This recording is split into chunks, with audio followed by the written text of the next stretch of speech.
does this or does this not scream, I'm qualified to educate you on Gossip Girl? I think it does. I think it does. And class is in session, bitches. Let's get into it. Hi guys, it's Lauren Daisy. Welcome back to my channel. Blair's old money aesthetic versus Serena's boho chic aesthetic. Nate versus Chuck to Nate versus Dan to Dan versus Chuck. From the icon herself that is Jenny Humphrey. Good Girls Go Bad featuring Leighton Meester. Blake Lively's Met Gala looks. Joe Goldberg and his see-through cage. Of course, the greatest meme of our generation, Go Piss Girl. I quote that on a daily basis. You know you love me, XOXO. It can all be stemmed back to one day, okay? One day, an event that would change the course of pop culture forever. April 1st, 2002, the release of the original Gossip Girl novel. Yes, the original Gossip Girl novel is celebrating its 21st birthday this year, and so we are going to talk all about it. The original Gossip Girl book came out on April 1st, 2002, and it was written by Cecily von Ziegesar. I think I'm saying that correctly. If I'm not, I'm so sorry. Queen, okay? She came up with this shit. That is crazy. So there are 13 books in the Gossip Girl series, and it has also created 3 or 4 different spin-offs from this book as well. And trust me, we will talk about every single one of them. Okay, I've got it planned, I've got it, it's gonna happen. But today we're just gonna be focusing on the first one. So I'm gonna have the chapters below, but we're basically gonna do a little introduction into the book, a kind of recap of the story, go through each of the characters a little bit, and then I'm going to tell you the differences between the book and the TV show, because this one was super interesting. It was very different. So yeah, look forward to that as well. The American Library Association actually chose Gossip Girl for their kind of quick picks in 2003 for reluctant young adult readers. And then in 2008, it was also chosen for Booklist Editor's Choice for Young Adult Book of that year. It's absolutely chucking it down with rain. I hope you can't hear that. It's hailing and everything.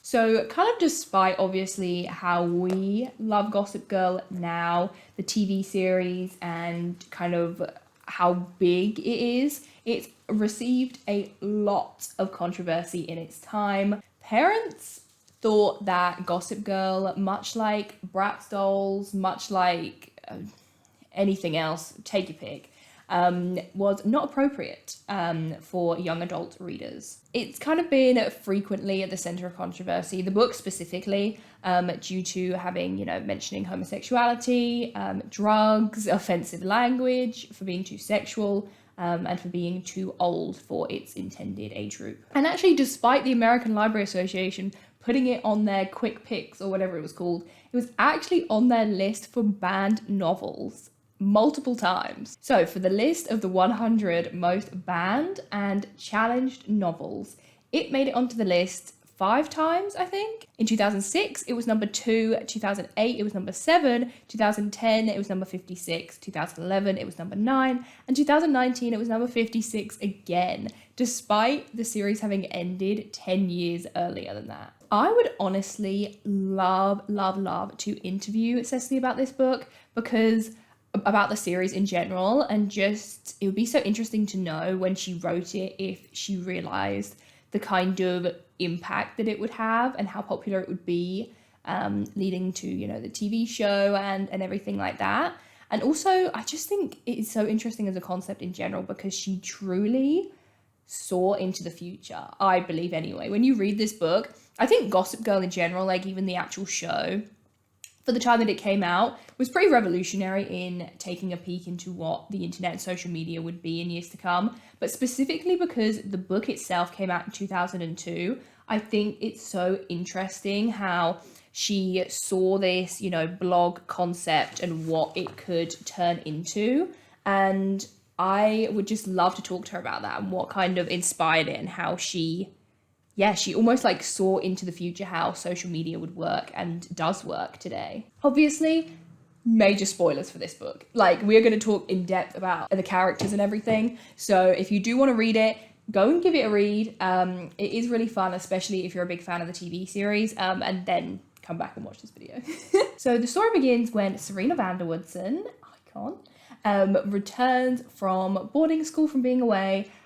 She kind of shows up by surprise at Blair Waldorf's mother Eleanor's party. It's clear to us, the reader, that Blair and Serena have drifted apart, but everyone doesn't know that, so Blair's trying to save face and make it seem like she already knew that Serena was coming back. Serena really does not receive the warmest of welcomes from all of her peers on the Upper, she kind of has to find her footing on the Upper East Side and where she belongs in the hierarchy after being gone for so long. She realizes that she needs to start taking school more seriously, and to do that, she wants to do an extracurricular to kind of bump up her college application. So she goes and she auditions for Vanessa Abrams' play War and Peace, which is starring Dan Humphrey. And he has been secretly in love with her since the first moment that he saw her. So this is kind of where they get to meet and, things kind of blossom from there. Meanwhile, we have Blair trying to deal with the knowledge that her boyfriend and the love of her life,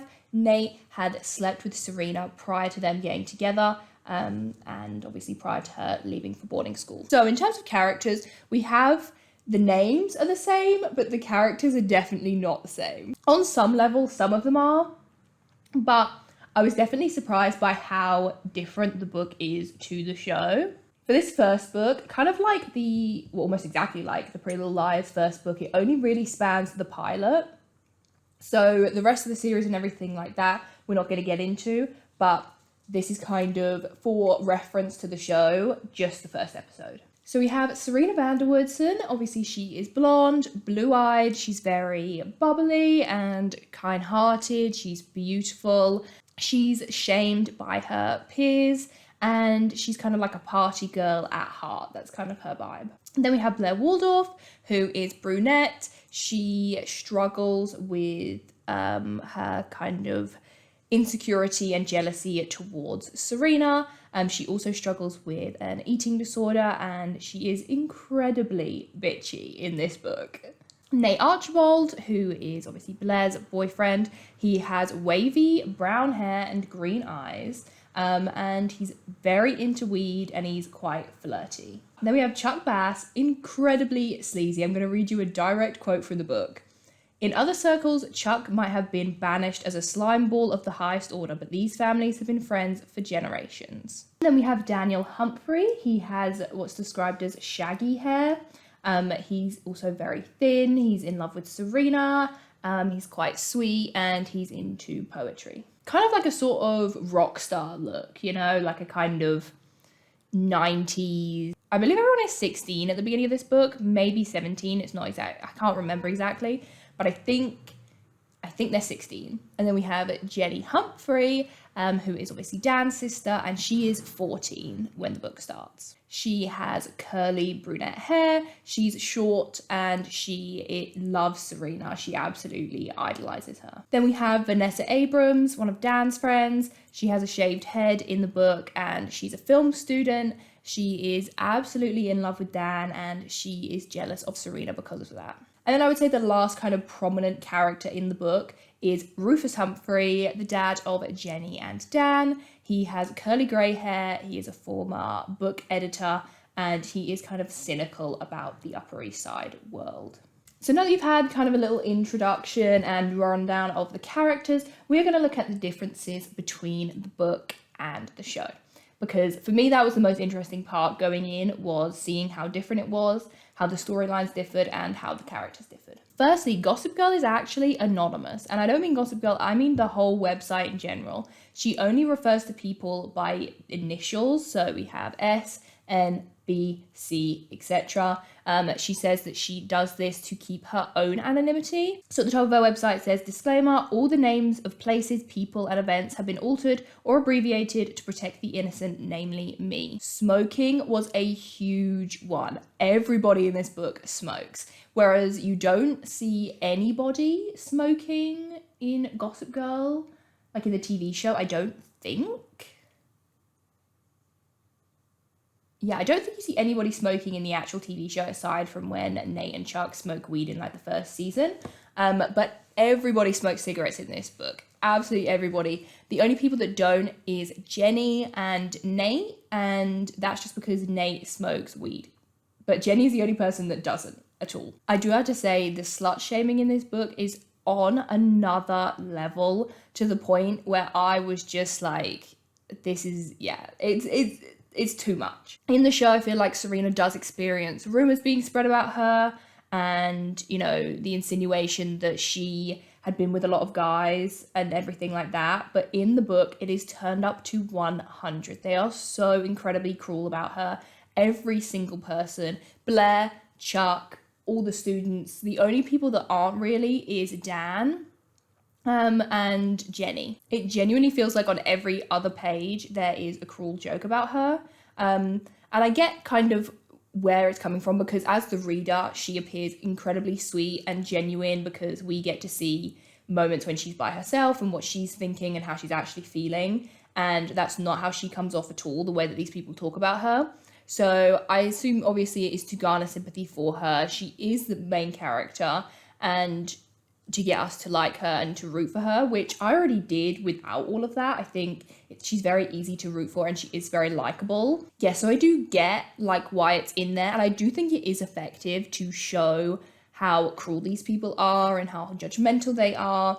But I do think it's definitely overused. So Danny, Jenny, and Rufus actually don't live in Brooklyn in the books. They live on West Side Avenue, and they live in a really big apartment. They also have a cat called Marks, and they have a good amount of money. It's not anywhere kind of near what the Blairs and the Serenas have, but it is still would be considered wealthy. Whereas in the show, they definitely portray them as like poor, even though to afford that apartment that they live in, the loft, they would not be poor, and to go to the school and everything. But they kind of definitely make it seem more like they make ends meet. Obviously, Jenny makes her dresses, right, because she can't buy them, and that's kind of a whole plot line. Whereas in this, we don't really see that so much in the books. It's just more, they're still wealthy, but just not on that crazy old money level. Vanessa is actually the only one that lives in Brooklyn. She still lives there, and she lives with her sister Ruby, who is her older sister, and she's in a band. I am going to have a whole section on characters that are missing from the show that are in the book, so I'll talk more about Ruby then. Rufus is actually incredibly different to how he is in the show, and I love Rufus, okay? I loved Rufus in the show. He's awful in the books. I did not like him at all in the books. Like I said, he has grey hair and he's an editor rather than like a retired rock star. But aside from that, he is quite cruel. He's not the loving father that we see in the show. He's very, cynical. He's very bitter, especially towards the Upper East Side and to his ex-wife, who obviously left them. So that is kind of similar to this, like the show, but we don't meet her, at least not in this first book. And it says that she ran off with like some sugar daddy or something, to go live in Prague and focus on her art. And she's been gone for a couple years at this point. Whereas in the show, obviously, when we start, she is maybe leaving, maybe not. It's kind of up in the air. She comes back for a little bit and then eventually leaves. But where we start, that relationship is completely severed. Dan also, it's in a like kind of, not flashback, but it happened prior to the books, but he had thrown a party. And Rufus was actually there and encourages underage drinking at this party. And Dan even mentions that he thinks it was the first time that a few of the people that were there even got drunk. So again, completely different to who we see in the show. Jenny has quite a similar personality to what she does in the show. And obviously, as the books go on and things, they may differ because she gets quite different towards the end of her time on the show. But at least in the pilot and the first season, she's very bubbly, she's very admiring, she's very sweet and more innocent. She's so cute. And that definitely comes across in the books as well. But she's probably, her and Vanessa are definitely the most visually different from the show. She's described as very short. She's got curly brown hair and is constantly, this is not even an over-exaggeration, she is constantly being described as having big boobs. And that was another thing, along with the slut shame, that I was like, please pack it in. It's too much now. Everybody mentions it. Even Dan at one point, which is like, what the fuck? That's literally your sister, but whatever. So that gets brought up all the time. all the time. I love Taylor Momsen. I loved her casting as Jenny, and maybe because I watched the show first going into this, I just can't see her how she's described in the books. To me, Jenny feels like so Taylor Momsen. So I'd be interested to know people that were really invested in the books before the show came out. When you saw Jenny, did you think, this is not my Jenny? Because a lot of the other characters visually do line up, I think, to how they are described in the book. Like Serena, I understand why people campaigned and like wrote on forums and stuff for Blake Lively to be cast as her, because she is the perfect Serena. But yeah, Jenny I think is really wild, the completely different direction they went with her, and Rufus as well. But I'm so glad they changed Rufus, because I do really love Rufus in the show, and like I said, in the books, Jenny also looks up to Serena far more. She does not care about Blair. I don't think she mentions Blair once in the book, aside from when she like helps her with the kiss on the lips party.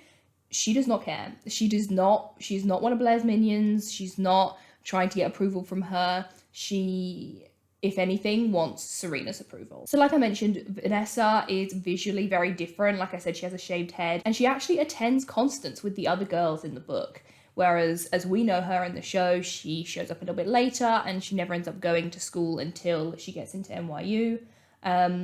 So I thought that was a really interesting dynamic, and I actually quite enjoyed it, seeing her interact and how she would have been at Constance, because her personality is quite similar. She's clearly very not interested in that like Upper East Side life, and she finds them quite pretentious and wishes that they would like focus on their school more and things like that.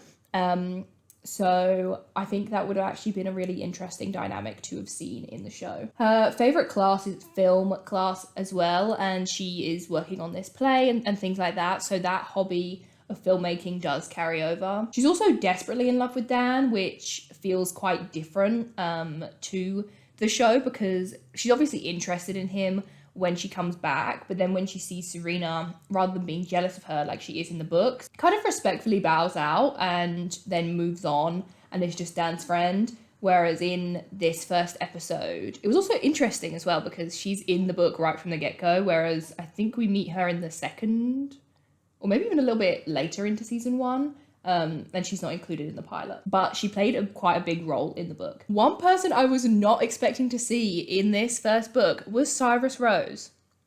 Cyrus makes an appearance, okay? And I'm so glad that they waited to introduce Cyrus. I don't even know if he's in season 1. I think he's in season 2. And like the guy that they cast for him, I absolutely love, and I love their version of Cyrus in the show, because once again, he's kind of like a Rufus, where I did not like him in the book.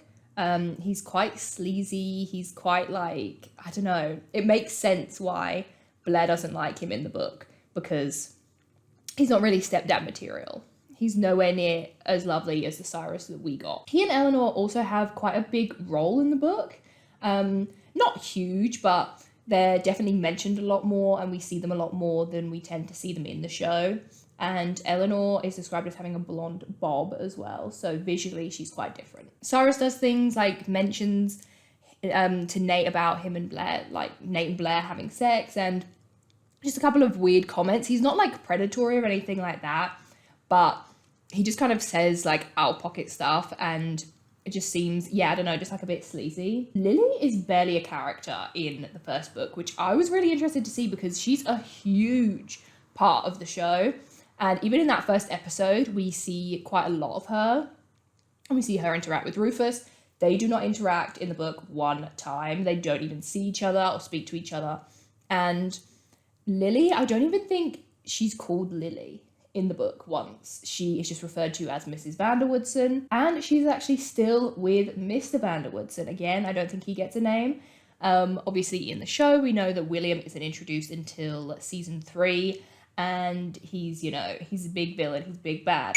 But in this one, and I think as well, it's interesting because William, having left Serena and Eric at such a young age, really impacts her character. I talked about that a lot in my Serena deep dive. I think that really plays into the intricacy of her character. So I'm interested to see how, as we go through the books, Serena changes, because like I said, I think that's quite an integral part of her character, but here he never left. So I'm interested to see where that kind of goes. He also runs a Dutch shipping firm that his great-great-grandfather founded. So that's kind of where they get their money. Eric is also completely different in the book too. Rather than Eric being spelled with a C, it's spelled with a K, and he is Serena's older brother rather than being her younger brother. He is also away at Brown in the show. I think Eric goes to Sarah Lawrence or something. I can't remember the name. And he leaves in like the 4th season, I think, or the 5th season.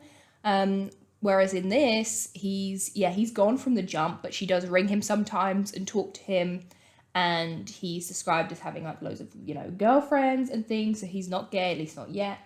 And I thought that was really interesting because, again, in the show, she comes back for Eric. Their bond is a very big part of it. And their bond is actually really sweet in the book as well. I did really enjoy it. So if he becomes more of a main character or comes back to visit things, that'll be really interesting. In the book, Nate and Blair have only been dating for a year at this point, whereas I think in the show it was kind of hinted that they'd been together since they were like, I don't know, in like 3rd grade or something. Like, they've always kind of been each other's sweethearts and then they get together and whatever. And Nate and Serena actually sleep together before Blair and Nate are even together. So there's no technical cheating. Obviously, it still feels like a betrayal on Blair's part because Serena's her best friend, but there is no like technical cheating. Whereas in the show, Serena sleeps with Nate knowing full well that he is Blair's boyfriend. It was also both Serena and Nate's first times, whereas in the show, it's only Nate's first time having sex, and Serena had done it before. But in the book version, it's actually both their first times, which I thought was a really sweet thing to have in there. And I much preferred the book's version of events because it's really sweet. They're just kind of having fun together. It's over the summer and, they end up sleeping together. But it's just, I don't know, the way they painted it was a lot more sweet. Whereas like obviously in the show, it's at the bar and it makes you kind of feel like it's a lot more kind of icky because obviously he was dating Blair, Serena's Blair's best friend, and they kind of just get drunk and, everything like that. Whereas in the book, it was definitely painted a lot more like they've just always liked each other and things just kind of happened and they both remember it like fondly, which I thought was sweet. And Serena doesn't disappear.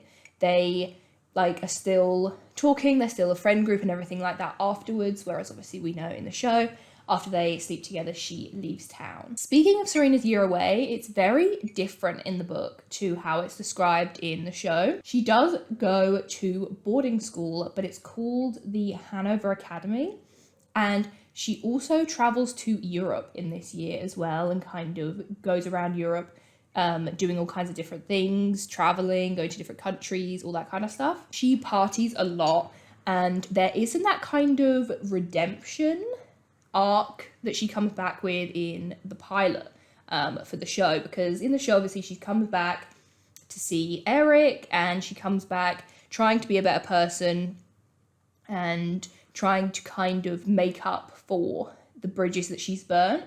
Whereas in the show, you don't really get that feeling. She's very much a party girl and she still is when she returns.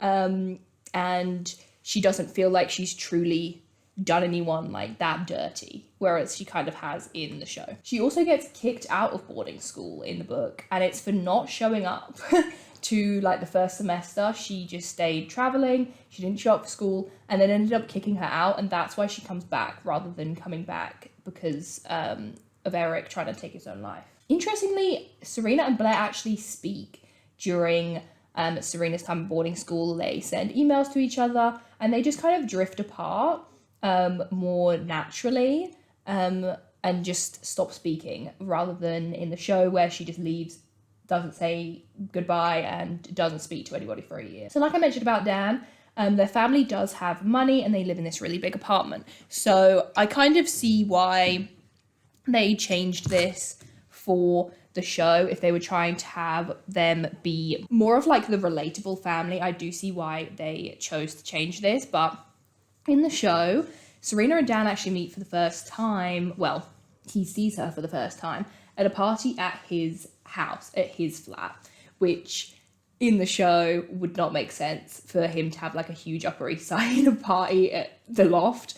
But that's what happens in the book. We don't really get to see any of it. He just kind of describes it because obviously it's in the past.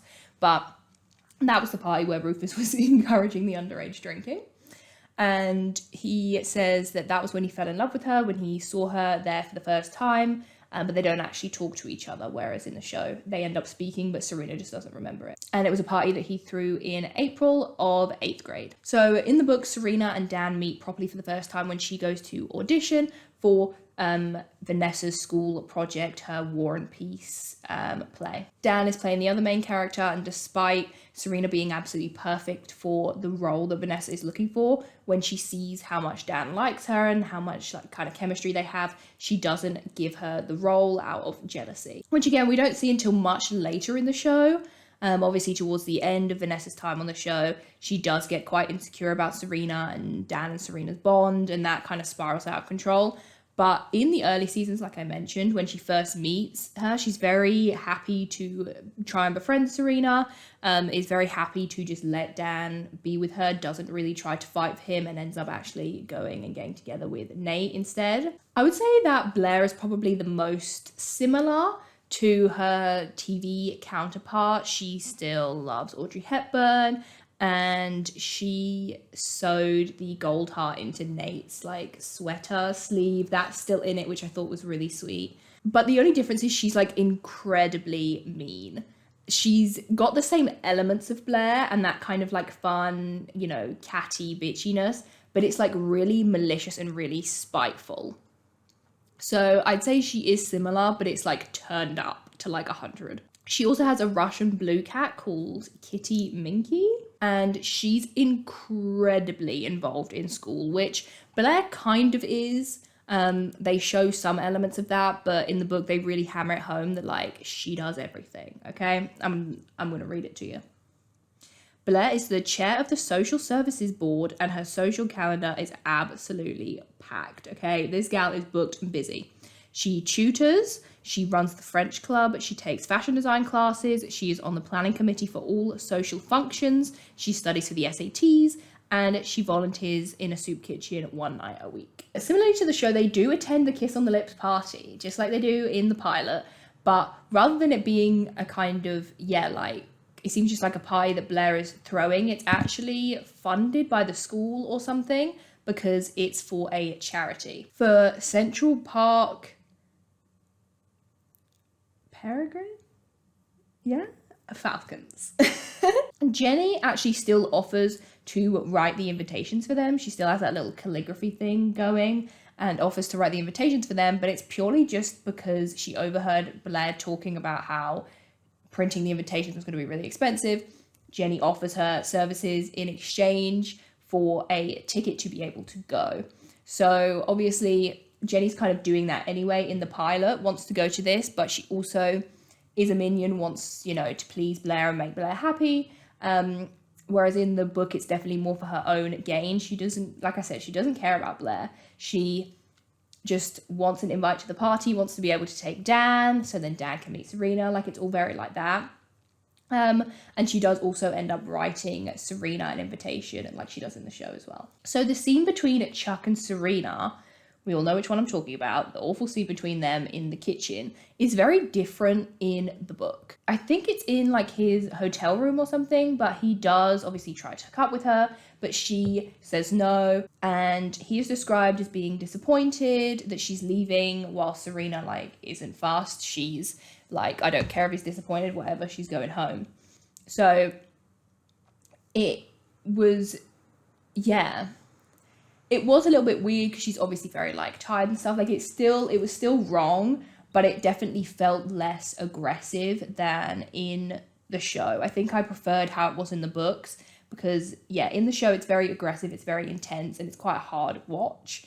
Whereas in the book, it felt more like, you know, he is a sleazeball and he's kind of trying to get with Serena, but she's obviously like, you are out of my league. Like, this is not going to happen. Like, I'm not going to sleep with you. She doesn't feel threatened or forced upon or anything like that. So Nate does end up telling Blair about him and Serena, just like how he does in the show, and Blair ices him out. But he actually, after she ices him out, wants to win her back and is kind of like, how can I get her back? Whereas in the show, he seems very much done with their relationship and is far more focused on Serena and kind of maybe wanting to pursue things with her instead. Whereas, yeah, in the book, he kind of regrets what he did and kind of wants Blair to forgive him. Serena gets given the invite by Jenny and is told by Jenny that Blair had given her like her old boarding school address rather than her new address. So Serena realizes that Blair never actually wanted her to come to this party, and is she starting to accept that maybe the friends that she thought she was going to come back to aren't really themselves or aren't really the true friends that she thought they were. So she decides to ditch the kiss on the lips party, and she actually calls Vanessa. So in the show, she kind of gets out of the party by going on this date with Dan and all this cute stuff, and they had their romantic first date. That is not what it's like at all. She herself decides she doesn't want to go to kiss on the lips, and she calls Vanessa. And she says to Vanessa, what are you doing? Do you want to hang out? And at first, Vanessa's a bit like apprehensive, but then she says, you know what, fine. Come down, you can come to the bar where I am, and we can watch my sister's band play. Which I actually really enjoyed. This little dynamic between Vanessa and Serena is very sweet, and I think it would have been kind of cute to see in the show as well. Dan is supposed to go with Jenny to the party, but then, you know, he kind of decides he doesn't really want to and whatever. So Jenny ends up going to the party by herself, and Dan goes to the bar to see Vanessa, and obviously Serena is there, and they kind of connect and they dance, and that's really sweet. We have a similar kind of thing in the book where Jenny calls Dan and is like, you know, I kind of like need help in a bit of a situation here. And Serena leaves with him to go to the Kiss on the Lips party because she's like, well, I'll help you. You know, I might know people there and everything like that. So when she gets there, Blair has asked Nate to never see Serena again. And so when she gets there and she sees Nate, she's super excited to see him, and he kind of gives her the cold shoulder and everything. And they explicitly say in the book that Serena is in love with Nate. While in the show, I feel like they make it quite clear that Serena maybe could still have feelings for Nate, but she's trying to move on from it, or, you know, whatever. And that she is very much into Dan, and by the end of the episode, like, she's not thinking about Nate even a little bit, and she cuts things off with him pretty much straight away. You know, the I didn't come back for you, iconic. Whereas in the book, they're kind of setting up that she does genuinely love him, and it feels more open to, is she going to try and pursue Nate? Is she going to try and pursue Dan? Whereas I think definitely in the show, you get more of the vibe that Dan is where we're going. Again, the scene between Chuck and Jenny comes off far less aggressive in the book, which I did think was more kind of, it was just a bit of an easier like read. Whereas in the show, again, incredibly uncomfortable to watch, very intense, and I would say quite triggering scene for some people because he really forces himself on her, whereas in the book it's less like that. He's still a creep and everything, don't get me wrong, like, he's still a creep, and he should have recognized that she was uncomfortable and things, but it's more of a it gets out of hand situation, and obviously Jenny feels uncomfortable, but she doesn't feel like she can say anything, which is similar to the show. But yeah, Chuck is definitely less aggressive about it, and Serena ends up, you know, going into the bathroom and seeing Chuck in there, and like tells him to get out, and kind of helps Jenny and everything. So I think I kind of preferred that version of it. Ignore my hair, I'm doing like overnight curls, but I don't know, I feel like I didn't really get my point across about Jenny and Chuck, so I'm gonna just kind of add in. I think the reason why the book version felt different to me was because it felt more true to life. I think it felt more genuine, and the kind of ways that, you know, unfortunately most girls know that these kinds of situations happen. As I was reading it, I was seeing how it was getting out of hand, and how she didn't know what to do and she didn't know what to say and she didn't feel like, you know, she could really say anything. And Serena obviously is able to come in and stop that situation for Jenny. But I think in the show where it feels different is it feels very dramatized.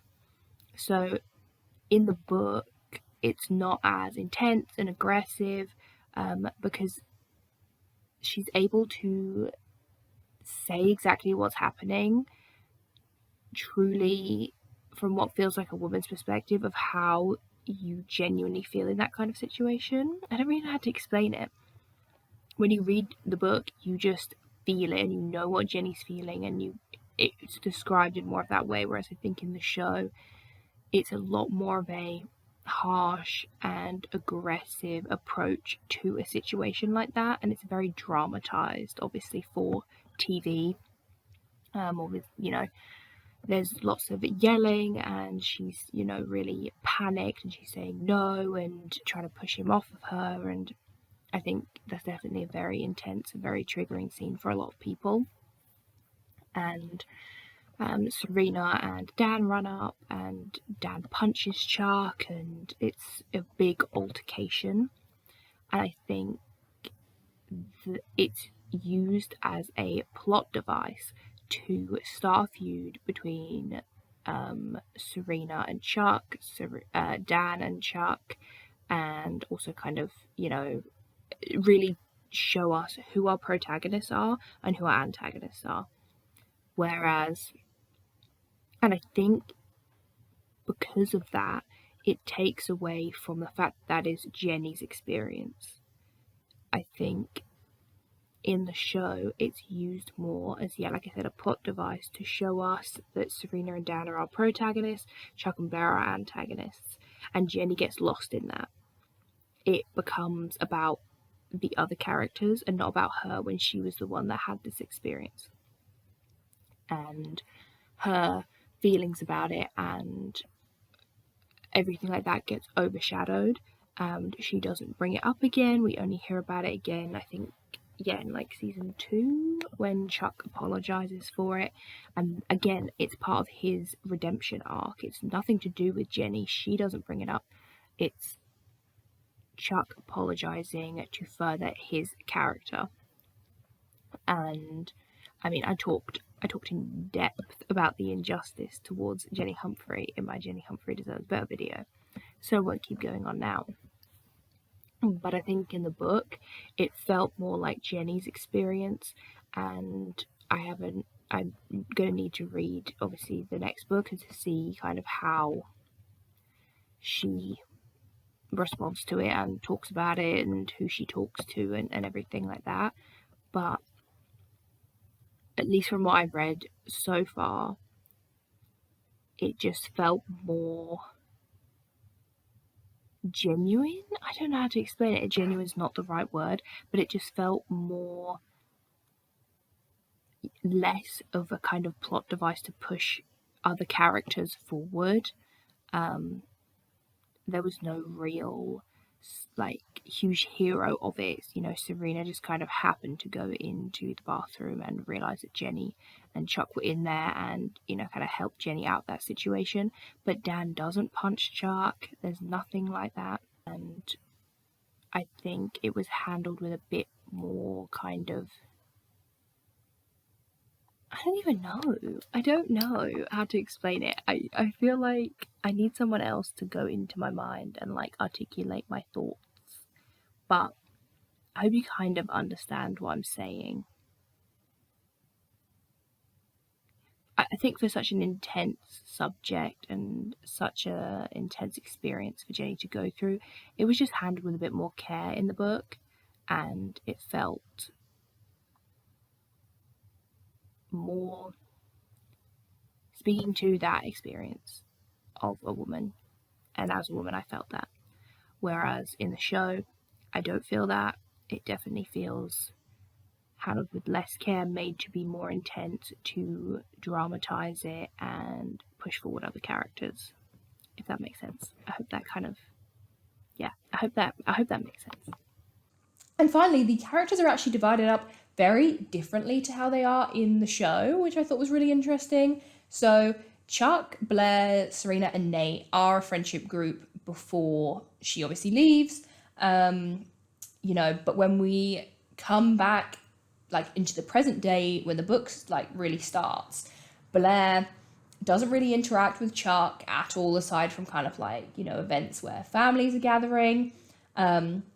Blair predominantly hangs out with Isabel and Katie, and Katie is actually described as having frizzy blonde hair.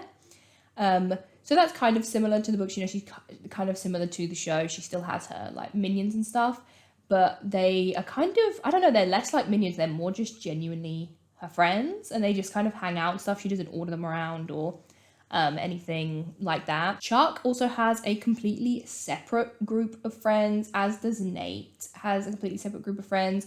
I don't even think they interact once in the book, or maybe just once. Nate is also the only boy that attends St. Jude's, whereas in the show, everyone attends, all the girls attend Constance and all the boys attend St. Jude's.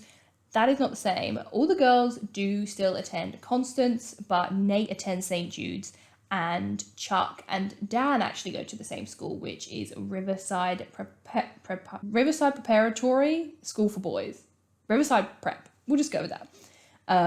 So they actually, they attend a completely different school. And Constance in the show seems to start from like, I don't know, maybe like 13 years old. I'm not really sure, they never say, but in the book it starts from kindergarten age. So now we're going to talk about characters that were featured in the book that are missing from the TV show. So I'd say the most prominent one of these is definitely Ruby Adams, which is Vanessa's older sister. She's in a band called Sugar Daddy, absolutely iconic, and she plays bass, whereas in the show, she still exists. I don't know if they actually say Ruby, but it is made clear in the show that Vanessa has an older sister.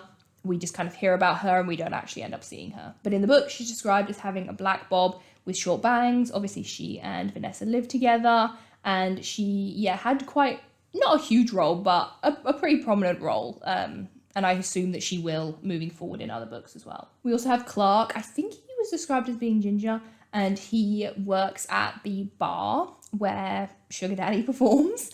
And he actually says to Vanessa that he has had a crush on her since the first time she ever came into the bar, and flirts with her, and at the end of the book they end up kissing. So there's kind of a feeling of maybe she'll move on from Dan, you know, this guy likes her. And they had a moment where Serena came over to talk to Vanessa, and Vanessa assumed that Clark was gonna, you know, look at her and be enamored with her, but he doesn't even take notice of Serena and is still focused on Vanessa. We also have Donald Bass, which is Chuck Bass's younger brother. Similarly, we also have a character called Misty Bass. And that is Chuck's mother, and she is very much alive and still with Bart. So his parents are still together, and he also has a brother. Katie and Isabel's parents are also featured, and their siblings as well. Blair has a cook called Myrtle and an Irish maid called Esther. There is absolutely no mention of Dorota or anything like that. Blair also has a younger brother, and his name is Tyler, but again, Tyler, Donald, kind of the siblings, it makes sense, at least at this point in the book. Maybe in the later seasons they become more prominent characters, but in the actual book, they don't have any speaking roles. They don't interact with any of the characters. They're just kind of mentioned like in passing. There are numerous teachers. They all get names, and we see more of a focus on school and classes. Whereas in the show, there isn't really that, so it makes sense why all of the teachers kind of get left out. Blair actually has two other friends as well. One is called Tina Ford, and the other is called Rain Hofstetter. And they're kind of, I guess maybe like, what are their names in the show? Like Penelope and, the blonde, what's the blonde one's name? The one who's like, always complains that she doesn't have a boyfriend, and I think Jenny steals the dress from her mum. I'll put a picture of her, but I don't know if they're maybe meant to be kind of like Penelope, like, and her like dupes. If this is who, you know, if Rain and Tina are kind of play that role in the books, and that's who Penelope, and the blonde girl. Why can't I remember her name? I don't know if that's who they're supposed to be in the show, if they're supposed to be Tina and Rain. Chuck's Riverside prep friends are called Roger Payne and Jeffrey Prescott. Deke is a friend of Dan's, and Jeremy, Anthony, and Charlie are all Nate's friends. Again, it makes sense to me why these characters were cut from the show, because they don't really bring anything. They are more just kind of hang out with them, and it makes more sense, I assume, like in the show and with hiring actors and everything, for Nate and Chuck to just be friends, because they're going to be in the show anyway. And they have similar conversations to what Nate has with his friends and what Chuck has with his friends. They just have them together. So just as kind of like, I don't know, a little conclusion, overview, for me, the slut shaming definitely was taken too far. I think the show had a good way of showing the judgment and cruelty that Serena experiences from these rumors and from the sexism and the misogyny of it. But it's just not as like blatantly malicious, and I feel like in the show as well, those characters kind of get brought to justice a bit more, and it's shown that that is wrong, whereas in the book, so far at least, we haven't really experienced that. Whereas like, you know, when Dan, like in season 3, when Nate says, oh, you know, we know the stories about all these guys and stuff, and Serena's like, I didn't sleep with all of those guys, like, come on now, like, you know, we don't really see that so much in the show because Serena doesn't really know this is happening. She never really gets the chance to defend herself. But I did like that Dan, at multiple points when we see like his thoughts and his point of view, doesn't believe things. He hears these rumors about Serena. He chooses to believe that they're not true and that people are just kind of being cruel. So I did like that at least one person in the book was kind of sticking up for her and not buying into these rumors and not contributing to that. So yeah, the book takes it to more of an extreme, and the characters are incredibly harsh, especially Blair. Say these kind of awful things about her, you know, how she's got like STDs, or she's got she's got a baby in France that she abandoned, and she slept with all these guys and like all this stuff, and it's just it's quite graphic the way that they describe these things about her. And I've just, yeah, sometimes at points I feel like it's a bit unnecessary. You can show these characters are judgmental and that they're quite cruel, but without being so in your face about it. I also really did not like how much Jenny's boobs were brought up in this bloody book, okay? Because Jenny is such a sweet character, and I really enjoyed the scenes that she was in and reading about her, but they make it so that it's just like, it just feels unnecessary. It's like the one memorable thing about her character that every other character seems to point out, even Dan. Like, and it just felt a bit weird to me. One thing I did really, really love was the kind of build up towards Dan and Serena being together. I just loved it. I thought it was really sweet. They have these different like parallels. The way that it's built up is like really perfect and really well done, without them even interacting until like halfway or even later in the book. We get to see how perfect they are for each other. They will say similar things. Like I think at one point when they're talking about the charity, Dan says to Jenny, like, you know, maybe we could be raising money for the homeless instead of these, you know, like birds. And then later when Serena's talking to Blair, she basically says the same thing. She says to Blair, like, why is the school like paying for this huge thing, like when they could just take that money and donate it like to the homeless? Or I think Dan is making coffee and he puts loads of like sugar in his, and then later on Serena does the same thing. She puts loads of sugar in her coffee.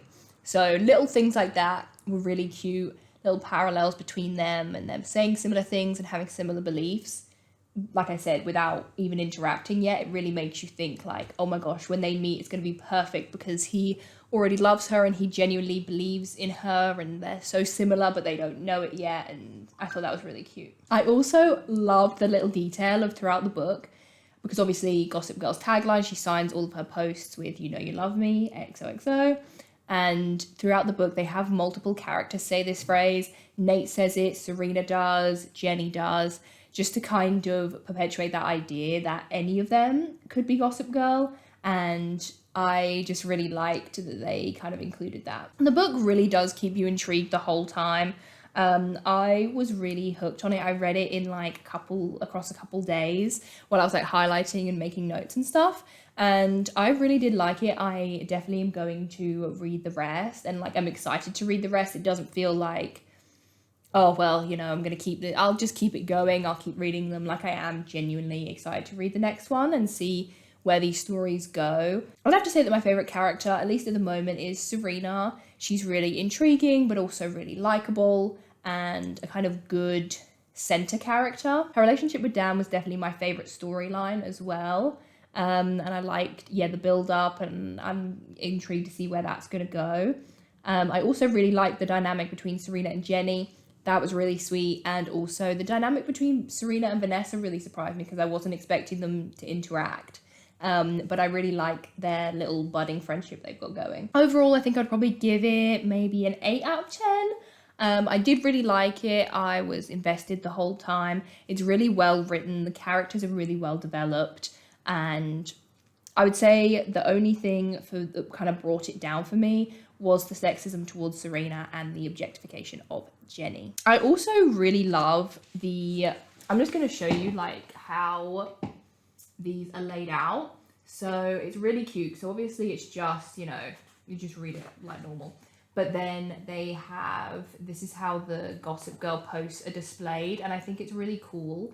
So I've got like the bar up here, and then she talks about like what's happening. They talk about sightings.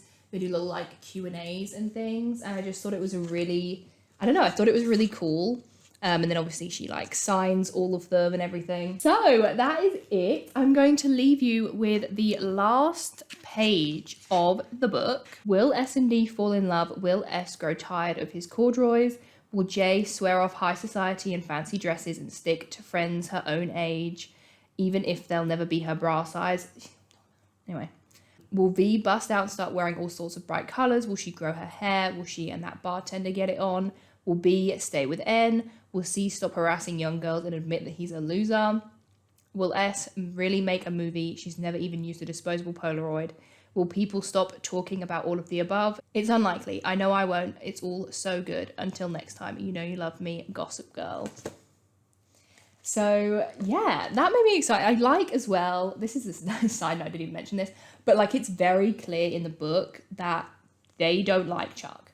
Like he is sleazy, he is a sleazeball, and nobody approves of his behavior. Like they've just been friends for generations, which I think, again, they definitely have a kind of redemption arc for him in the show. And I think after the pilot, he becomes very different. But after reading the book, I definitely see why he is portrayed the way that he is in the pilot, because it's pretty accurate to how he is in the book. So that was it. That was my kind of little recap review comparison of the Gossip Girl first ever book. And yeah, I would say definitely give it a read if you haven't yet. And I will be making a video once I've finished the second book. I'm also going to be doing the same thing with Pretty Little Liars. I have a video coming on the first Pretty Little Liars book because I've read that, highlighted it. I just need to write up my notes for it. But I'm really excited. So if you read the Gossip Girl books, do you like them? Do you think they kind of hold up today? I think they definitely are a little bit of a product of their time with some of the language that's used, the way that it's written. But I still think it is enjoyable now, especially, like I said, if you really enjoyed the show. So, yeah, did you like it? Who did you like in the book? When you saw the TV show, were you surprised at how different it was to the book? And yeah, I will see you guys in my next video. Bye. Oh, and like, comment, subscribe, all that fun stuff. I'll leave my second channel and podcast and everything in the description. I always forget to say that.